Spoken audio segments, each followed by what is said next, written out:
কুমিল্লা-৪ দেবিদ্বার সংসদীয় আসনে এনসিপির মুখ্য সংগঠক হাসনাত আব্দুল্লাহর সামনে বড় চ্যালেঞ্জ ঐক্যবদ্ধ বিএনপি। বৃহস্পতিবার তিনি দলীয় মনোনয়ন নেয়ার পর এলাকায় চলছে নানা আলোচনা।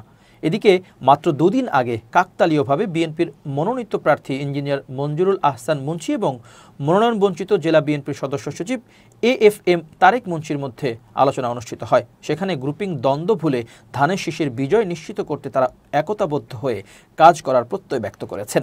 তাই এই আসনে ঐক্যবদ্ধ বিএনপি হাসনাতের জন্য বড় ধরনের চ্যালেঞ্জ হতে পারে বলে মনে করা হচ্ছে। খোঁজ নিয়ে জানা গেছে, দেবিদ্বারে বিএনপির মধ্যে ত্রিমুখী দ্বন্দ্ব এবং গৃহবিবাদ দীর্ঘদিনের। বিএনপির ভোট ব্যাংক খ্যাত আসনটিতে দলের মনোনয়ন প্রত্যাশী ছিলেন সাবেক এমপি ইঞ্জিনিয়ার মঞ্জুরুল আহসান মুন্সি, উত্তর জেলা বিএনপির সদস্য সচিব AFM তারেক মুন্সি এবং ছাত্রদল নেতা আব্দুল আউয়াল। দলের মনোনয়ন পান মঞ্জুরুল আহসান মুন্সি। সম্প্রতি কেন্দ্রীয় উদ্যোগে নয়, ব্যক্তিগত উদ্যোগে দলের গৃহবিবাদ নিরসনের চেষ্টা করছেন মঞ্জুর মুন্সি। এরই অংশ হিসেবে শক্তিশালী মনোনয়ন বঞ্চিত তারেক মঞ্জুর সঙ্গে দেখা করেন। এতে ওই আসনের বিএনপির রাজনীতিতে শীতল হাওয়া শুরু হয়।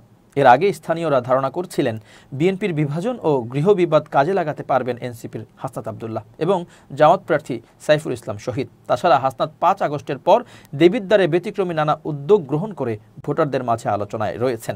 এলাকার উন্নয়ন কর্মকাণ্ড, ইতিবাচক রাজনীতি, জনসম্পৃক্ততা, সাধারণ মানুষের সঙ্গে সেতু বন্ধন তৈরি করে হাসনাত এখন এই আসনে একজন আলোচিত প্রার্থী।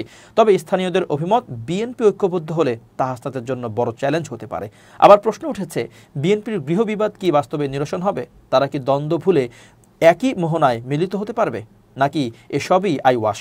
বিশ্লেষকরা বলছেন, ভোটের তফসিল এবং চূড়ান্ত সময় এলেই বোঝা যাবে বিএনপির দ্বন্দ্ব শীতল হয়েছে নাকি পুরনো পথেই হাঁটছে। এনসিপির দেবিদ্বার উপজেলার মুখ্য সমন্বয়কারী জামাল মোহাম্মদ কবির বলেন, হাসনাত আব্দুল্লাহকে নিয়ে দেবিদ্বারের মানুষ স্বপ্ন দেখছে। তিনি এখানে রাজনীতিতে একটি ইতিবাচক ধারা সৃষ্টি করেছেন। তার বিপরীতে যেই প্রার্থী হোক, আমরা জনগণের উপর আস্থাশীল। আগামী নির্বাচনে হাসনাত বিপুল ভোটে জয়লাভ করবেন।